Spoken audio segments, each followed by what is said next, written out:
Shele, President Tinubu directs EFCC funds, orders to Nel Fund.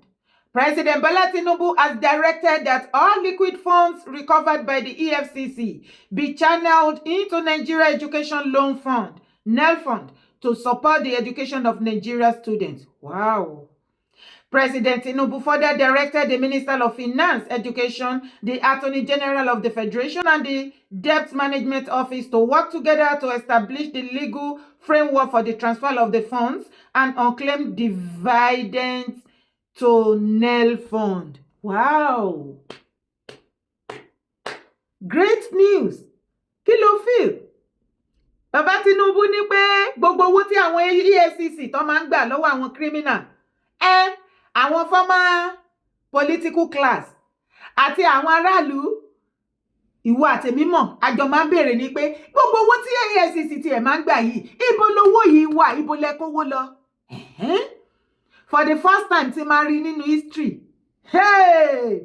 Bàbá Tinubu ní gbogbo owó tí EFCC bá ti sísì lọ́wọ́ àwọn tó kówó Nàìjíríà jẹ tán gbà lọ́wọ́ àwọn criminal kí wọ́n lọ dà á sí inú Nel Fund, ìyẹn student loan tí program tó gbé sílẹ̀ nínú ìjọba wọn láti fi assist àwọn students.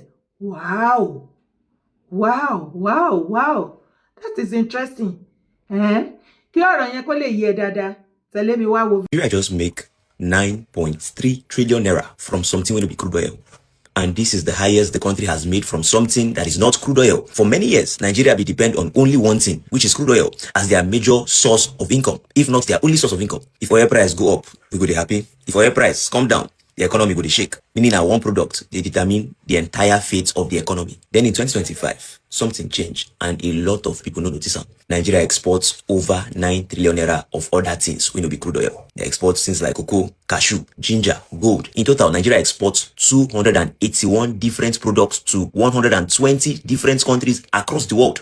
120 countries collect 281 products from Nigeria. And as a result, the country made over 9 trillion naira last year from exports that is not crude oil. The highest amount we don't see in over 50 years. And here are the part where they sweet me. For many years now, the government when they go come talk things like, we need to stop depending on oil. We must diversify. Everybody talk, but very little change about the whole situation. But now, the numbers don't finally catch up with the thing we say they talk. And I don't go lie, you say we don't arrive, because exporting 9 trillion naira worth of products to other parts of the world is still this small compared to what Nigeria as a nation fit do. But the direction, it don't change. And one of the people where they push that thing seriously is Zenith Bank. And they don't push down for 10 years straight now. Even this month, on the 25th of August, Zenith Bank, they call everybody to come their 10th International Trade Seminar. And they call exporters, farmers, bankers, policymakers, and everybody will get a role to play inside this economy when Nigeria they build. Zenith Bank won't gather all of them inside one room to discuss how it creates value as a nation. And if you join them from anywhere, from TikTok, from Zoom, from Instagram, from Facebook, from X,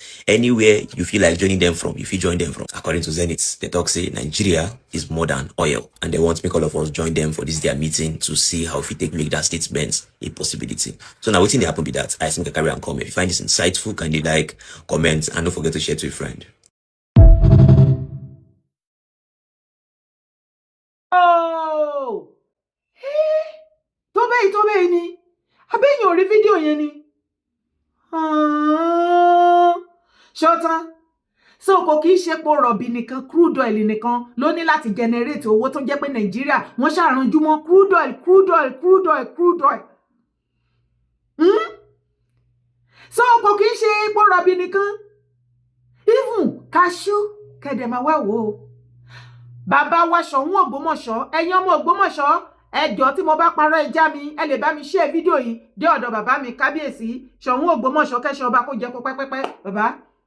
Ẹ̀yin ọmọ Ògbómọ̀ṣọ́ tẹ́ bá come across this video tí mo bá parọ́ ẹjọ́ ẹja mi torí mo gbọ́ lẹ́nu Ṣọ̀ún Ògbómọ̀ṣọ́ bàbá wa some years back.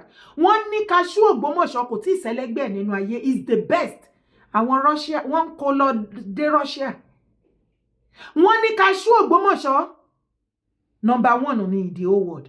Ẹ̀yin náà ẹ wò. Ẹ fún wa rí jọ́nà bàbá Tinubu ẹ ṣàánú ayé. Ẹ fún wa rí jọ́nà. Ẹ wò náà. Cashew, cocoa, gbogbo ẹ̀, rubber, bitumen, everything. Èwo là ní nílẹ̀ kó tó ajíire. Àwa náà ní nǹkan. Ṣèbówó cocoa ni wọ́n fi kọ́ cocoa house ní Ìbàdàn.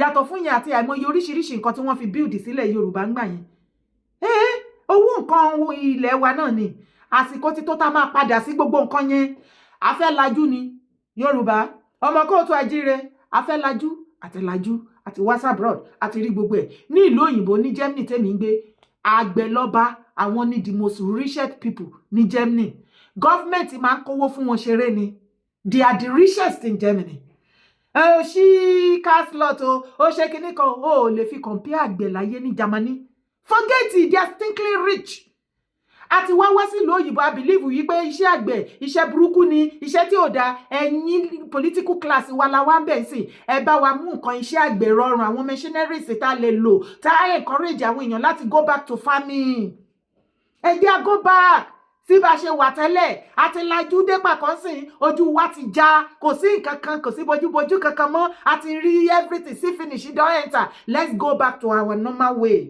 bẹ́ẹ̀ ni orí la jẹ́ nínú Nàìjíríà àwòkọ́ṣe la jẹ́ nínú Nàìjíríà powerful message ẹ bá mi pàṣẹ sọ́dọ̀ bàbá Tinubu wọ́n ní kí bàbá Tinubu wà very very careful láti sìn títí wọ next year tó fi máa ṣe presidential election kó wà careful pẹ̀lú láti ní meeting pẹ̀lú anybody from Arab country àwọn Arabo yẹn wọ́n ní kí bàbá kan má ní body contact àbí anything kó avoid ẹ̀ ìdí ni wípé àwọn northern wọn bá bàbá Tinubu mú ní kékeré o two plan nana mú mi ìṣeré ẹ bá mi share video kó dọ́dọ̀ àwọn boys bàbá Tinubu àbí bàbá fúnra lára wọn wọ́n ní plan méjì ó ní wọ́n plan lọ́wọ́lọ́wọ́ bẹ́ẹ̀ ni mo sọ fún yín àwọn Arabu máa wá wọlé mi ìmọ̀ nǹkan tó máa gbé wọlé bóyá wọ́n náà fẹ́ wá dá business ilé àbọ̀ fẹ́ wá ṣe nǹkan kan wọ́n á fẹ́ ní contact pẹ̀lú bàbá Tinubu wọ́n ní kó má ṣe o nǹkan omi máa tẹ̀yìn wọ̀gbí lẹ́nu bàbá wọ́n ní kẹ́ má ṣe nísìn northern wọn ní nǹkan kan méjì tó fẹ́ ṣe é sì ju pé kán pa bàbá Tinubu gbogbo tactics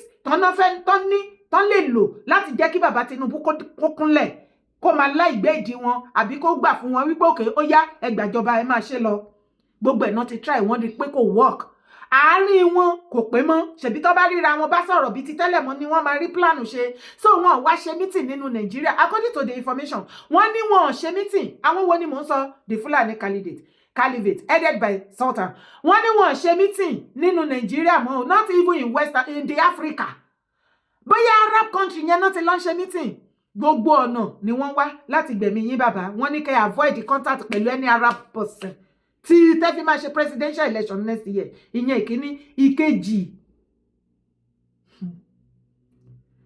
ní jẹ májèlé o bàbá ní jẹ májèlé o ẹ má finú wẹ́nu o bàbá ẹ má jẹ́wọ́ o ní jẹ́wọ́ bàbá ṣe ra wọn boys yín tó bá lóyà àsìkò tí tó ẹgbẹ́ wọn dìde wọ́n ní kí sọ fún yín kí wọ́n bẹ̀rẹ̀ sí ní monitor àwọn àgbààgbà ilẹ̀ Yorùbá everybody wa wọ́n ní kó máa monitor wa torí Yorùbá ló máa ń gbowó ẹ̀mí ọmọ Yorùbá ẹ bẹ̀rẹ̀ sí ní monitor especially gbogbo àwọn tó ń gbó tó yọjọ́ wọn pera wọn lọ́mọ Yorùbá tí wọ́n ríra wọn bí ọ̀tá yín tọ́láwọn ò kì í ṣọ̀rẹ́ ìjọba ìsìn wọ́n ní ká ẹ monitor wọn wọ́n ní ká ẹ bẹ̀rẹ̀ sí ní ká ẹ monitor wọn dójú oorun ẹ ti mọ̀ wọ́n náà lè gbàbọ̀dé o kò ń ṣàwọ̀dọ̀ wọn nìkan àwọn kábíyèsí kan wà wọ́n náà wọn kábíyèsí kan wà nílẹ̀ kóòtù àjíire yẹ nílẹ̀ Yorùbá tí wọ́n gbà ti yín rárá wọ́n lè gbowó ẹ̀mí yín kọ́mọ́ torí tí Yorùbá ò bá ti gbowó lọ́wọ́ àwọn northern caliphate ikú kọ̀ọ̀kan ò lè pa yín àwọn náà máa mú pàṣẹ ilẹ̀ bàbá ẹ má sùn lé ẹ má sọ pé irọ́ ni ẹ dá àwọn bọ́ìsì yín síta kán lọ máa ṣọ́ gbogbo wọn èyí tẹ́ bá lè píìkì inú wọn píìkì dànù kẹ́ ẹ lè ṣe ti second term continuity yín yẹn ni torí èmi rí green light nínú continuity yín tó bá wá sọ wípé Tinubu kọ́ jọ bá mi kọ best candidate yẹn tó máa better rọ̀ fún Tinubu bá mi kọ síbi comment section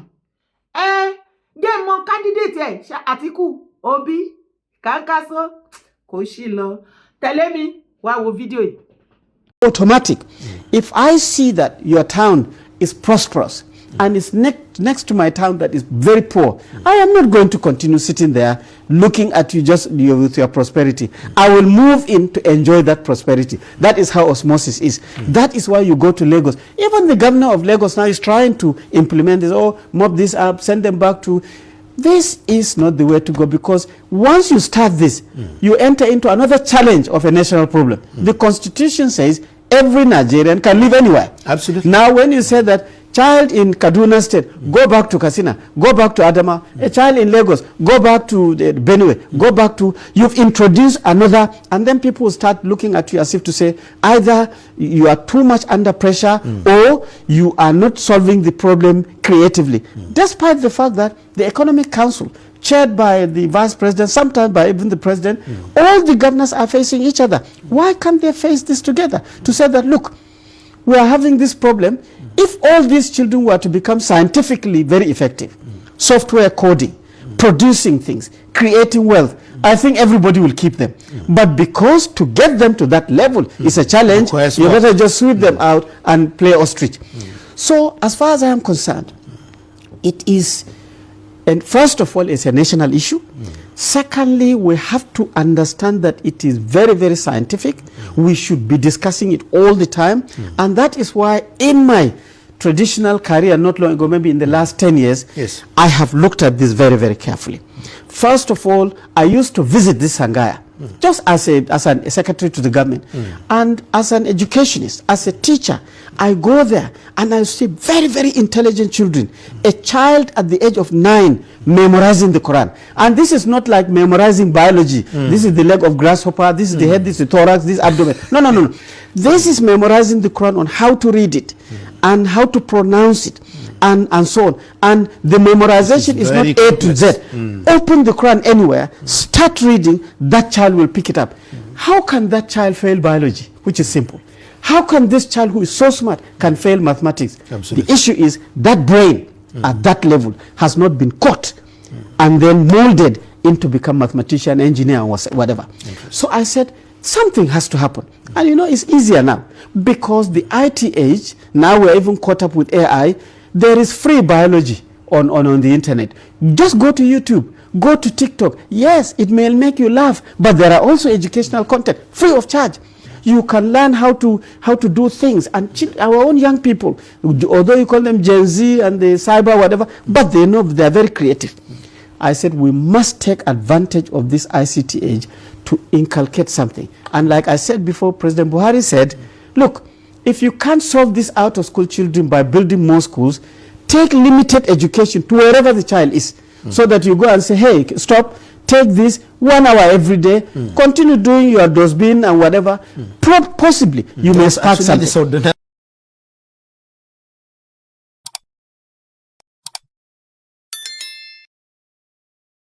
Ọlọ́run, ìwọ Ọlọ́run ò dẹ̀ ṣàánú. Báwo la ṣe débì? Báwo náà ṣe kó wa papọ̀?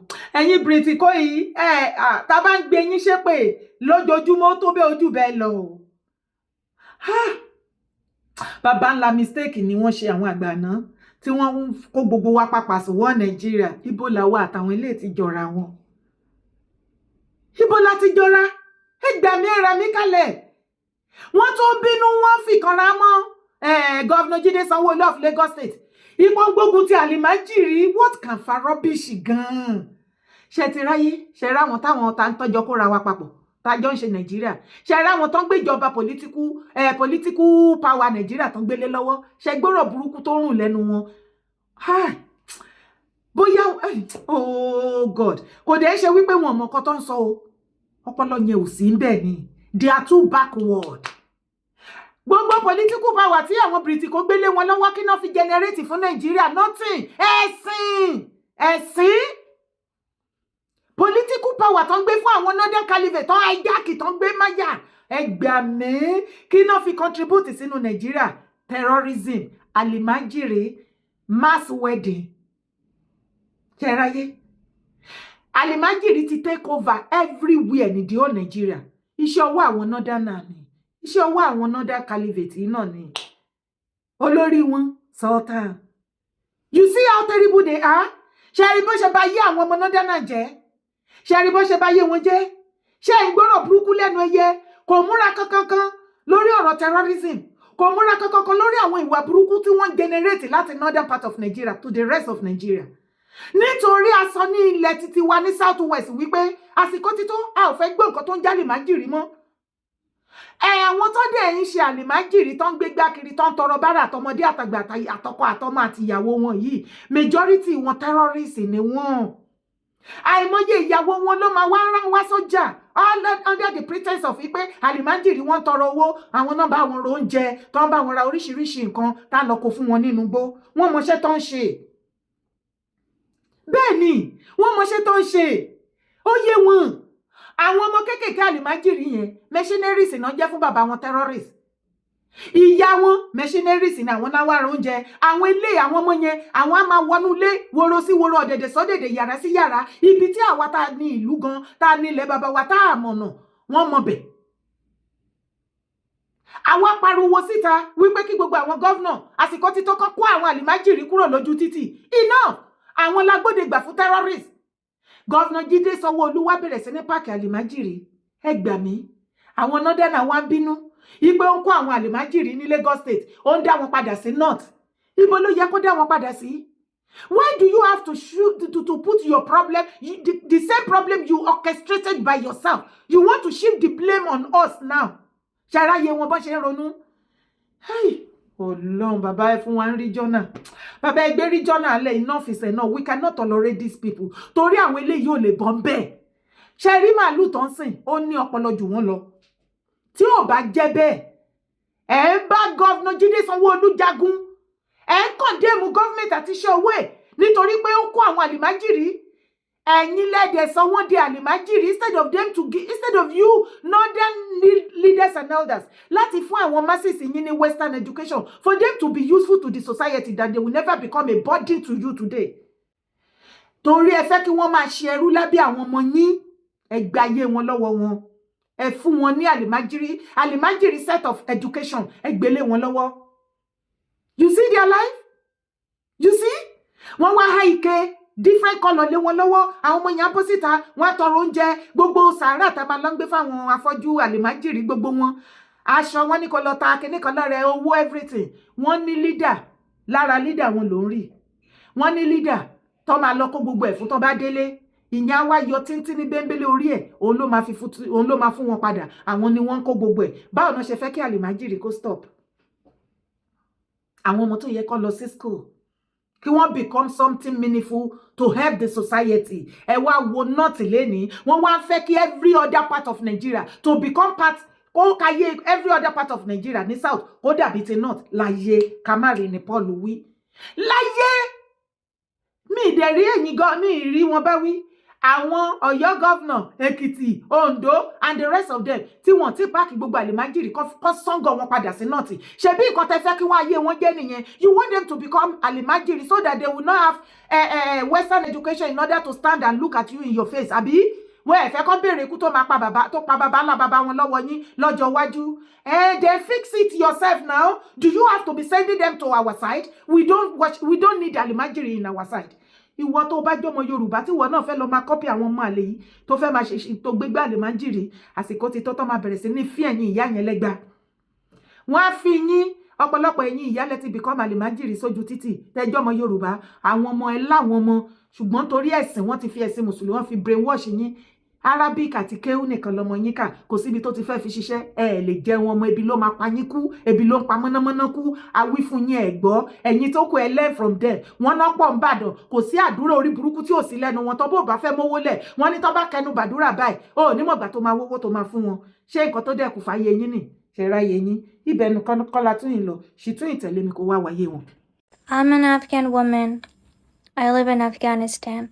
And even though I learned English throughout my education before the Taliban took over, I have done a lot of self-study too, but there is a feeling I still cannot describe. Not in English and perhaps not in any language. I have been searching for a word for it. Like, how do you describe being homesick when you're still in your own home? How do you miss a place you have never truly been allowed to belong to? I live in the country where I was born, and yet somehow I feel like a stranger in my own homeland. Like every inch of my body aches and belongs for a place I can finally call home. A place where I can walk outside without fear. A place where I can go to school, go to university, without having to fight for the right to learn. Where I can build a future, choose my own life, make my own decisions, and simply exist. A place where I can show my face. where I don't have to hide behind a burqa just to feel safe enough to step outside. And the truth is sometimes I don't even feel safe behind it. I want to know what it feels like to live without the constant fear of being assaulted, beaten, or harmed, simply because I'm a woman. I want to know what it feels like to breathe freely, to walk outside without fear sitting like a weight on my chest. And I know I'm not the only one. There are millions of Afghan women carrying the same invisible ache. Millions of women with dreams, ambitions, voices, and stories who have been taught to silence themselves just to survive. They muted us. They tried to make us invisible. They told us to be quiet, to shut up, to stay inside, to accept it, but I refused to remain silent. At least not anymore. I will speak even if it comes with a price, because we are homesick. I am homesick for freedom, homesick for education, homesick for safety, homesick for a future. And I'm homesick for myself, because I'm a woman and I am the homeland. Maybe that is the cruelest kind of homesickness, to be homesick for something that should have been yours all along. I want to find myself. I want to find my voice. I want to find the woman I could have been if I had simply been allowed to live. Sometimes I wonder, will I ever find a place I can truly call home? Maybe someday I will wake up somewhere I don't have to be afraid. Somewhere I can finally be seen. Somewhere I can finally breathe. And maybe for the first time in my life, I will know. I will know what it feels like to be home. Tí lady yẹn sọ, àwọn ọmọ Afghanistan, rí ẹlẹ́hàá ni, wọ́n ti ha, wọ́n ti fi lọ́kọ. Ṣé gbọ́ statement tó ń sọ, mo ń gbọ́ fídíò yẹn omi ń bọ́ lójú mi. Wọ́n ti gba ayé ẹ̀ lọ́wọ́ ẹ̀ tó já sí pé gbogbo àwọn ọmọ obìnrin ní Afghanistan wọ́n gba live wọn, ìyá àti bàbá tó bí wọn sáyé wọn ò láṣẹ lórí àwọn ọmọ yẹn nítorí ẹ̀sìn. Taliban ló ń pàṣẹ ayé wọn. Máa gbọ́ bí ọmọ yẹn ṣe ń dárò ayé ara ẹ̀.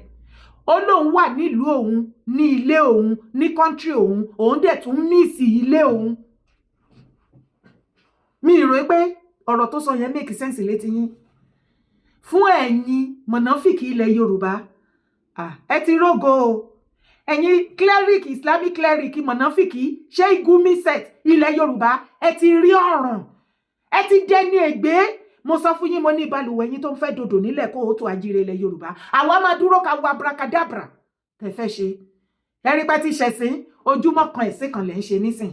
Kò wá sẹ́nibọ̀dì tó respect yín mọ́, kò hàn buyì kò yín mọ́. Níbi tẹ́ bá yé ẹ̀sìn mùsùlùmí gẹ́dẹ́ nílẹ̀ Yorùbá, kò tí ì hàn sí yín. Ẹ jẹ́ ká fi bí the next 5 years ká háàdì ẹ̀ mọ́ bí ta wà yìí. Ẹ rí pé tí bá yé ẹ̀sìn mùsùlùmí jẹ́ nílẹ̀ Yorùbá, àsìkò ti tọ́ fún òótọ́ ọ̀rọ̀ ká máa sọ fún yín. We crave Western education, but no girls who married as teenagers seek government support.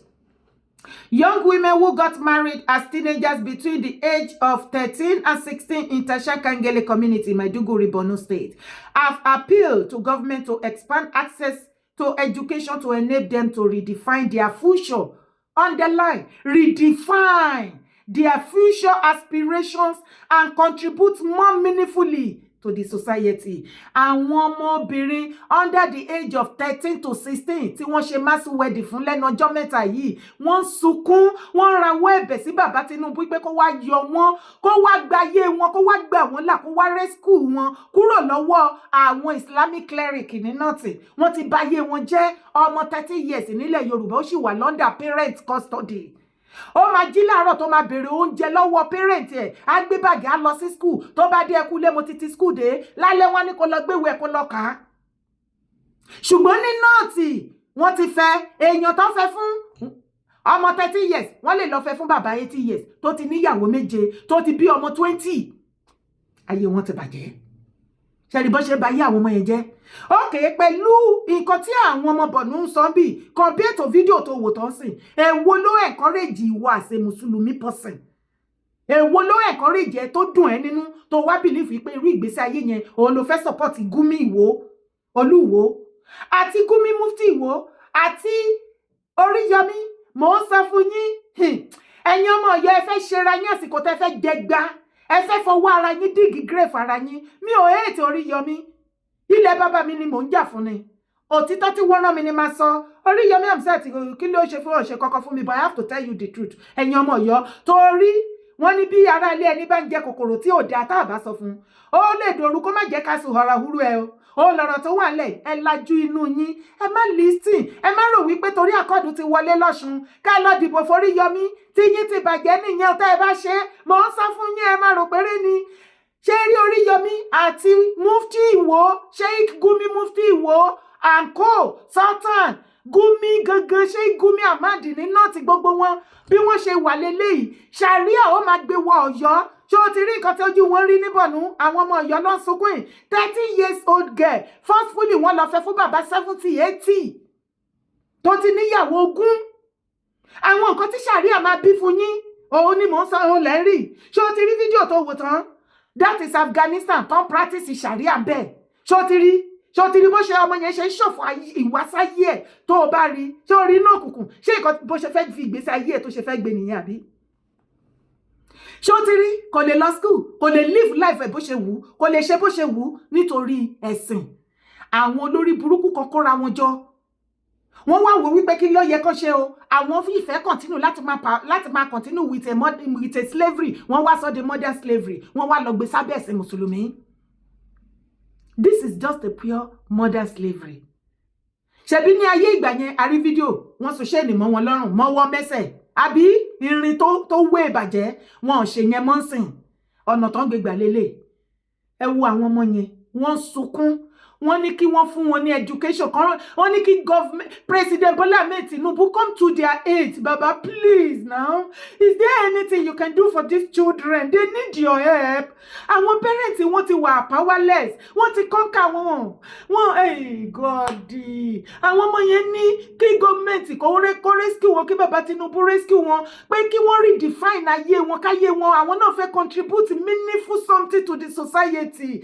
Àwọn Islamic cleric Sultan ti ba yé náà ti jẹ́. Gbogbo àwọn ọmọ tó wò yẹn Hausa àtàwọn other language, àwọn other tribe ni wọ́n. Mélòó ni population Fulani very shrink. Wọ́n believe in education, wọ́n ti ba yé gbogbo every other tribe ní náà tí wọ́n ti bàjẹ́. Ìyẹn ni wọ́n tó wà nílẹ̀ Yorùbá ọmọ aládé. Táyé ẹ̀ ń dùn tó máa jí tó máa plan life ẹ̀ tó máa draw life ẹ̀ pé ní ọdún bẹ́ẹ̀ mo fẹ́ ṣe bẹ́ẹ̀, nǹkan bẹ́ẹ̀ ni mo fẹ́ lọ study, nǹkan bẹ́ẹ̀ ni mo fẹ́ lọ, ibi bẹ́ẹ̀ ni mo fẹ́ lọ, nǹkan bẹ́ẹ̀ ni mo fẹ́ wọ̀. Wọ́n wá sọ fún ẹ pé kó gba ṣàríà.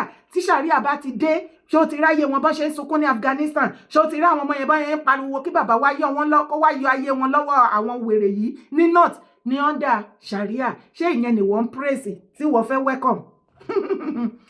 Àsìkò ti tó, pàpà yín fẹ́ para ẹ̀, ọ̀bọ yín ló máa para ẹ̀, ẹ má worry.